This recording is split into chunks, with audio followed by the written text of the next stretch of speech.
Welcome to the Infowars Nightly News. It is Thursday, December 5th, 2013. I'm Leanne McAdoo, and here's what's coming up tonight. Tonight, in a clear case of buyer's remorse, most under 25 favor throwing Obama out of office. Then, do protesters for a rise in wages really understand why they're getting poorer? And Obama turns to crowdsourcing contests to develop his propaganda. All that and more on tonight's Infowars Nightly News. So I'm going to need you all to spread the word about how the Affordable Care Act really works.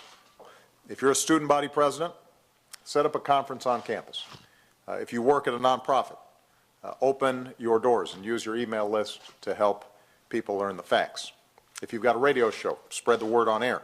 If you're a bartender, have a happy hour.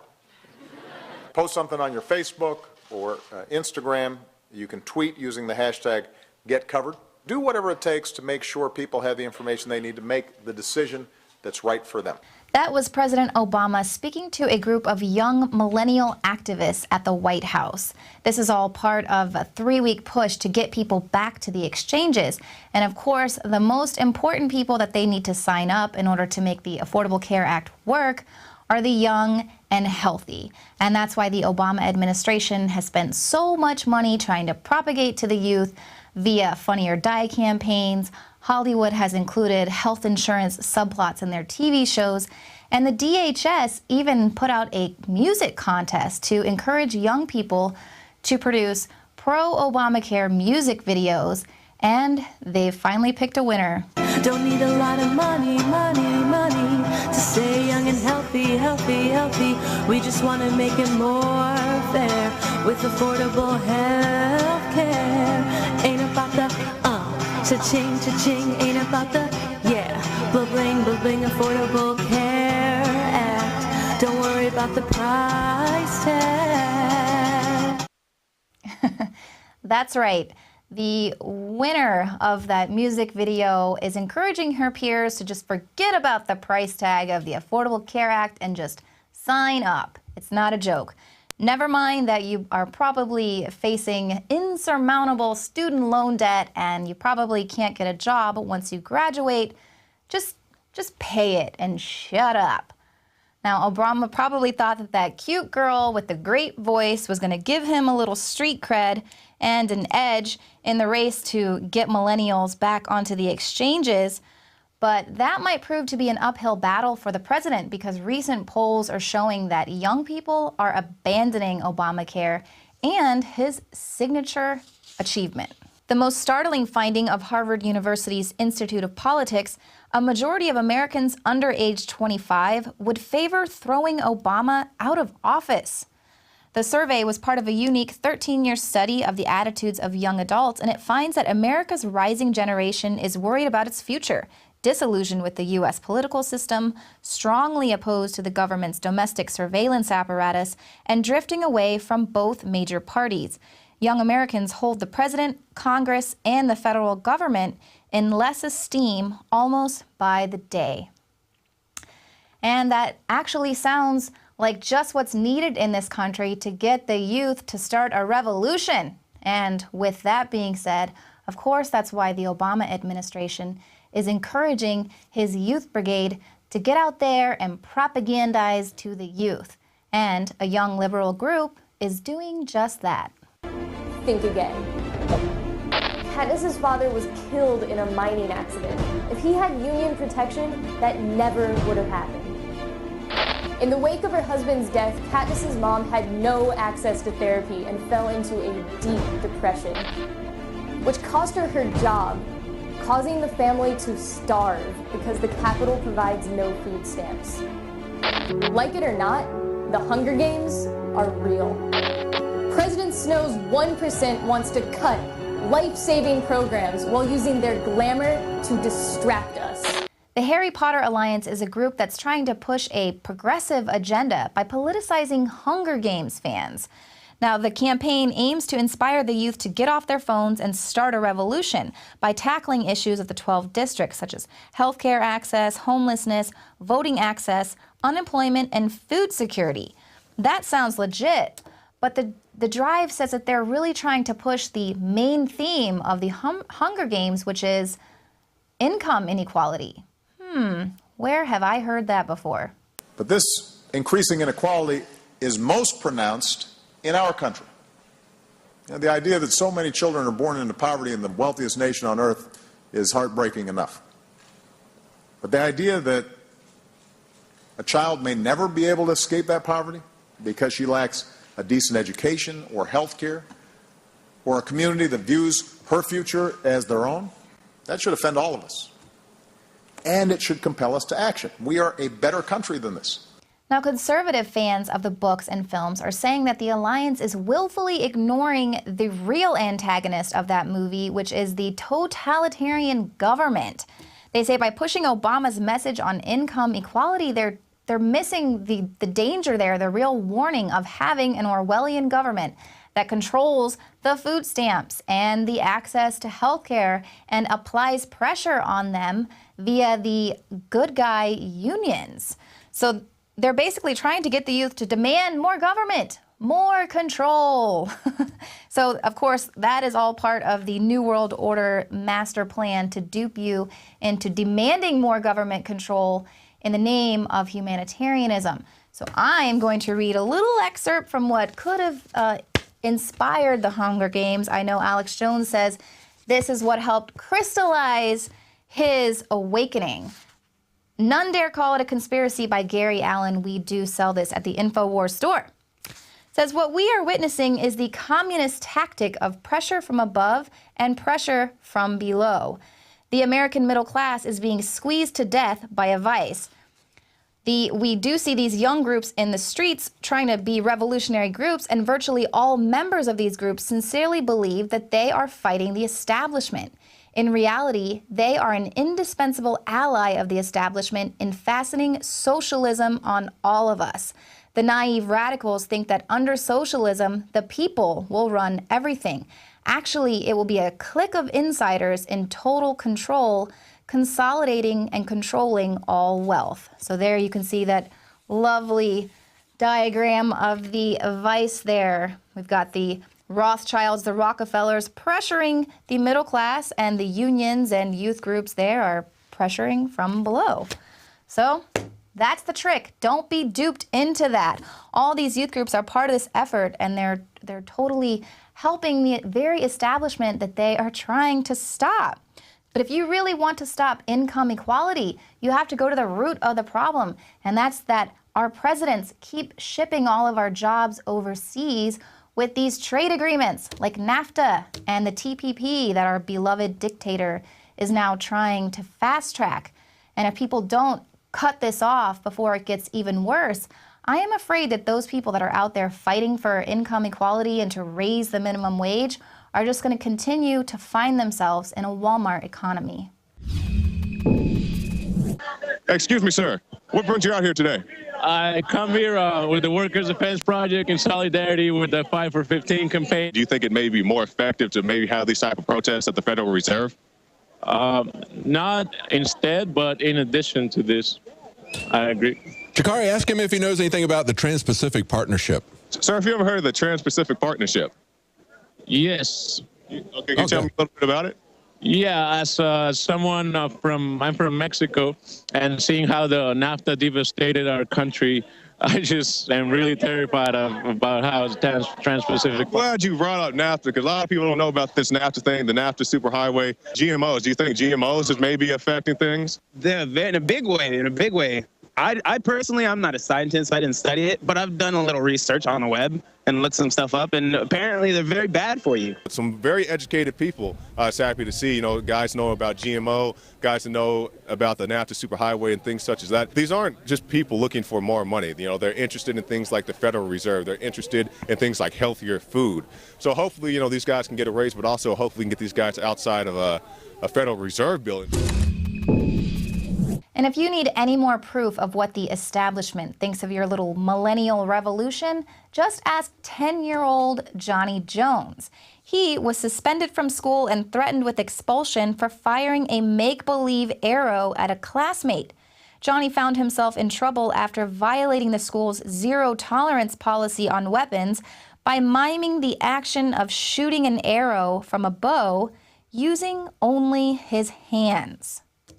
So we can call for a Katniss-led revolution. Just don't act like her.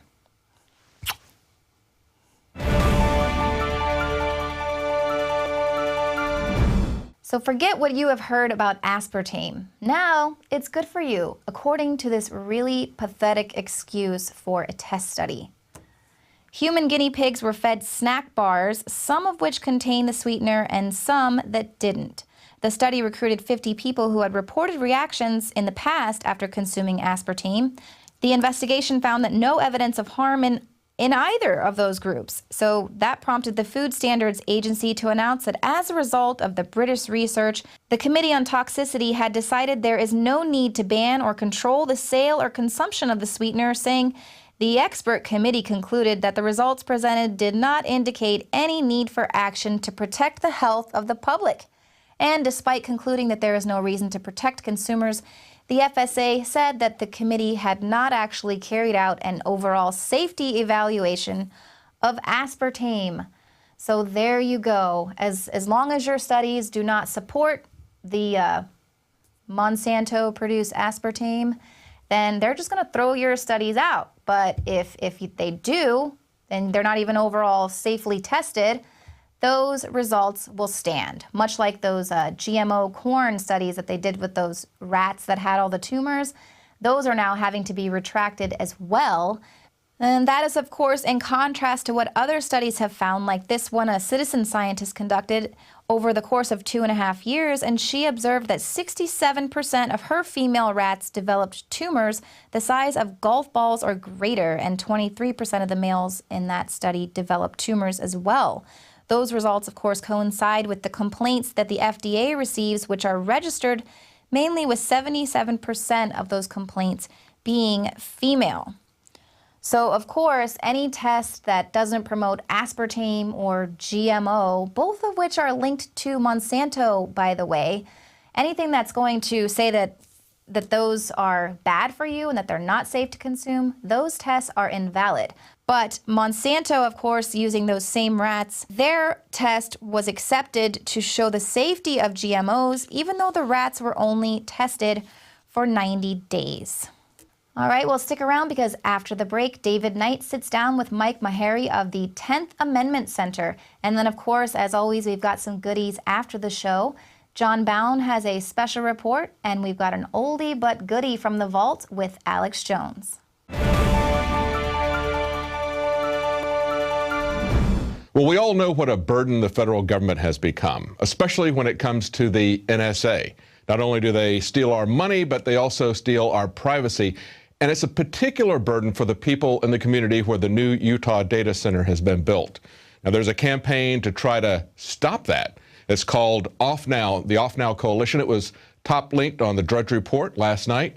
And we have a spokesperson for that. It's Mike Maharrey with the 10th Amendment Center, and he's going to tell us what the problem is in the Utah community and what they're planning to do about it. Welcome, Mike. Thank you very much for having me on. Yeah, it's amazing. You talk about stealing our privacy, they're stealing our money, and now we find out they're stealing water too. Massive amounts. Massive amounts of water, absolutely.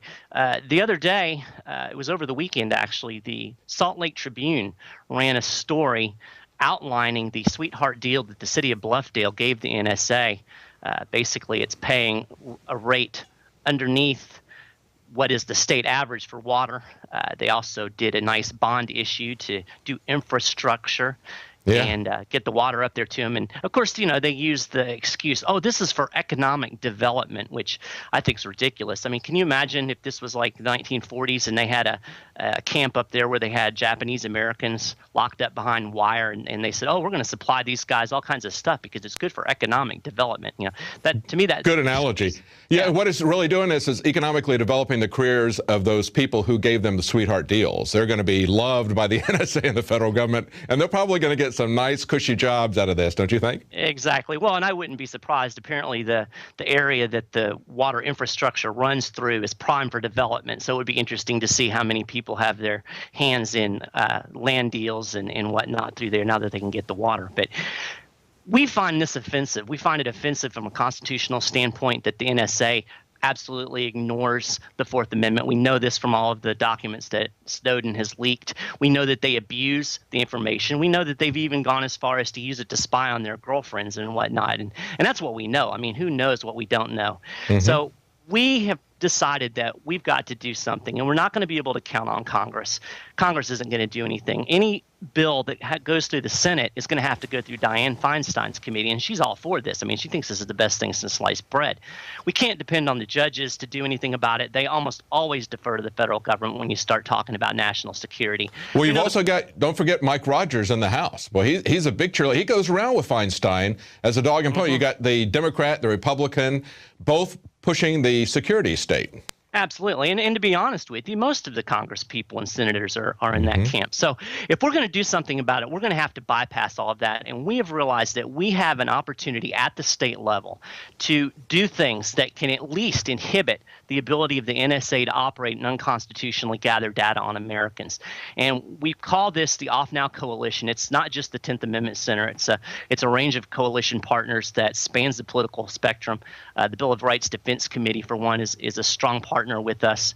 And we're working together to develop a plan to stop NSA spying, not only in Utah, but throughout the United States with state and local activism. And one piece of this pie is the Fourth Amendment Protection Act. And that's the piece of legislation that we're pushing in not only Utah, but also in other states to kick back, push back, kick out, stop NSA spying. And let me run through real quick the basic 4 pieces of this pie that will work together to hinder the NSA's operation. Number 1, it prohibits any material support from the state or local governments to the NSA.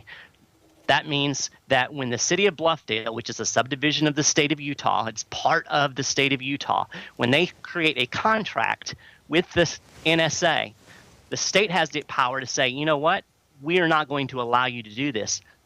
Cities are allowed to sell utilities or have utilities for a local need, but they're subject to general rules for the protection of the community. So the state can simply say, you know what, we believe it's for the protection of all Utahns that we do not allow the NSA to spy on our citizens. So essentially, with this bill, the state will have the power to turn off the water at the NSA. And this is not only good for Utah. We have data centers that are being planned in Texas. We have a big listening station in Washington State.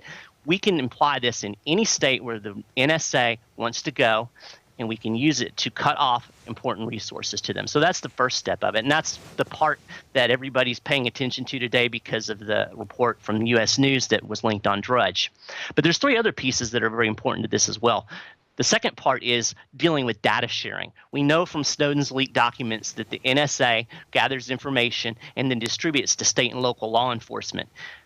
State and local law enforcement use this for investigations, and these investigations have absolutely nothing to do with terrorism. Most of it's war on drugs stuff. So this bill would make any information that's gathered unconstitutionally without a warrant inadmissible in state court. So that makes this data that is being fed down through these fusion centers and through these special secret organizations to the state, it makes it useless and inadmissible in court. Third piece of the pie is dealing with education system.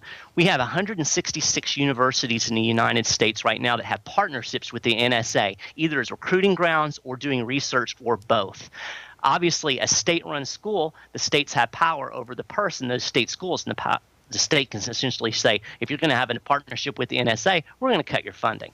So we can nip this in the bud so we don't have NSA spies going around and recruiting our kids to spy on their parents, essentially. And then the final piece of the puzzle is dealing with corporate entities. Of course, a lot of places, they don't have city utilities. They have private companies. What we can do there is the state can forbid those private companies, those corporations, from being able to do business with the state or local government in any way if they're doing business with the NSA. So in other words, they'd be ineligible to bid for any contracts at the state or local level. So we've got these 4 pieces of the pie that can work together to help hinder NSA spying. That's an excellent approach, especially this material support. I hope the people in Bluffdale understand that they're being charged 50% more than the NSA for their water. And of course, that's in an area where water is a very, very important commodity. That's a very, very good point. And it's interesting, as we've developed this coalition, we've found a lot of support from environmental groups because they recognize that the squandering of resources that's being done here. Water's huge. I mean, it's a necessity for agriculture. It's a necessity for all kinds of things. And for the NSA, they estimate that this thing, once it's fully operational, will use 1.7 million gallons of water every single day. That's an astonishing amount of water. It is, especially in an area where water is such a scarce resource. It's hard to even fathom that, but especially there. Exactly. And I want to add one more thing. I think it's important for people to understand. There's people out there that are watching this, and they're going to say, whoa, the state can't do that. The federal government's supreme, and the federal government is just going to make them do it anyway. Well, if you look at the legal history, if you look at even the Supreme Court decisions, they support this idea, what is called the anti-commandeering doctrine. And basically, it's based on 4 primary Supreme Court cases that date all the way back to 1842.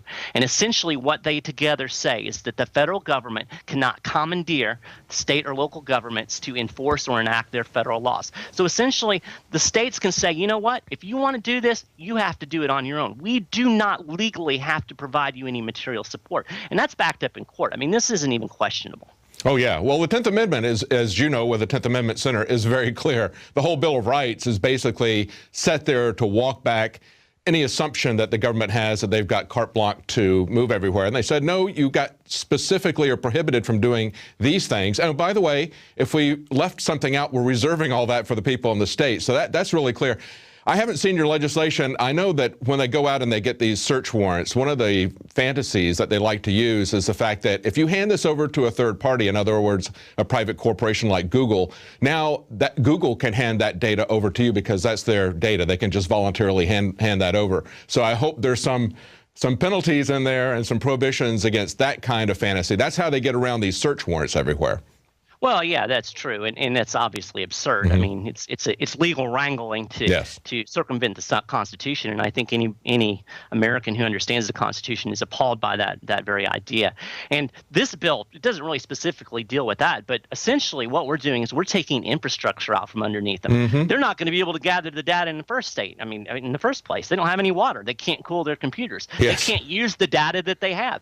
And at a state level, if a company like Google or Verizon or any of these big companies, we find that they're doing business with the NSA, the state could have some penalties and whatnot for their operation in the state. Again, keeping them from having any, imagine for a minute Google with all the software and the stuff that they want to sell, and all of a sudden they have no ability to bid any projects in the state of Washington, and then you add the state of Utah, and then you add the state of Arizona, and you get 20, 25, 30 states that are all doing the same thing. Then this becomes very, very significant. And James Madison, he actually laid out this foundation in Federalist 46. He said, when there's an unwarrantable measure, and he actually said even a warrantable measure that's unpopular, he said the means of opposition are powerful and at hand. And one of the things that he lists as a means of opposition is refusal to cooperate with officers of the Union. So this is a blueprint that was laid out before the Constitution was even ratified. The states were always intended to be a check on federal power. It's a decentralization, and that's really, to me, that's the key. I don't understand people who think government monopoly is a good thing and yet would scream bloody murder at Walmart, or if Kroger all of a sudden had the monopoly on all groceries in the entire United States. Excellent point, Mike. Well, we're out of time. It's a very, very important campaign. Hope people will get involved. That's the Off Now Coalition. Tell us the website address of that one more time. It's very simple, offnow.org, all put together, and you'll find all kinds of information and ways to get involved. Excellent strategy. Thank you for doing that. Very important for people to get involved and put pressure on their state legislators. Thank you so much, Mike. Thanks. Mike Mahari, 10th Amendment Center. Thank you. Well, that's a great idea, a very effective strategy, a very legal strategy, but it needs you to stand with them. You need to stand up to the government. I'm encouraged when I see people standing up to the government like these demonstrations in the Ukraine where the people have a bulldozer and the police are backing down. You have to stand en masse. You have to stand up for your rights. Well, that's it for tonight. We'll be back at 7 Central, 8 p.m. Eastern.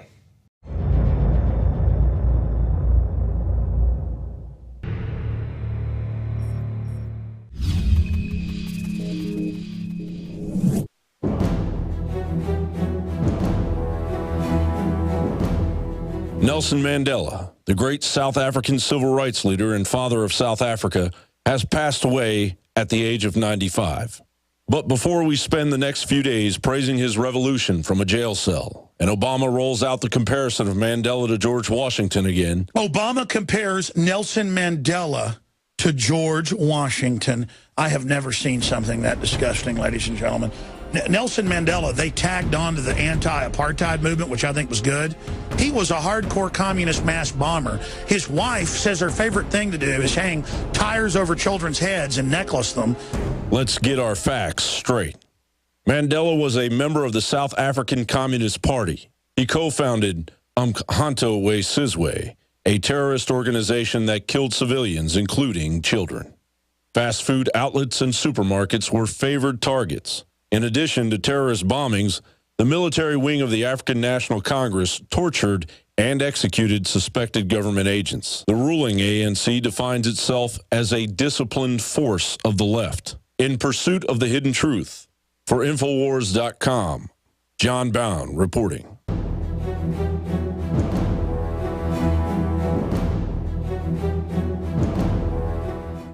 holds up, far sideline. Actors are adopting close post. He drives to the basket and a shot. Societies don't change. Whether it was the Roman Empire or Nazi Germany, the population is obsessed with sports and petty celebrities. And the United States is no different. MSNBC, the New York Times, they're all reporting that we are going into a depression, one of the greatest depressions in world history. And our decadent, slob-like public, and that's not everyone, but large percentages of the public, could care less. They're not involved in their communities. We've got 46 states on the verge of bankruptcy. The government's raising taxes on every level. The border with Mexico is collapsing. Mexico has collapsed. And the public doesn't care because the media has set the agenda. And they tell you to care about LeBron James and his decision. And he's playing into it and is going to announce his stupid decision. It doesn't matter what basketball team he goes to. This is a distraction by design.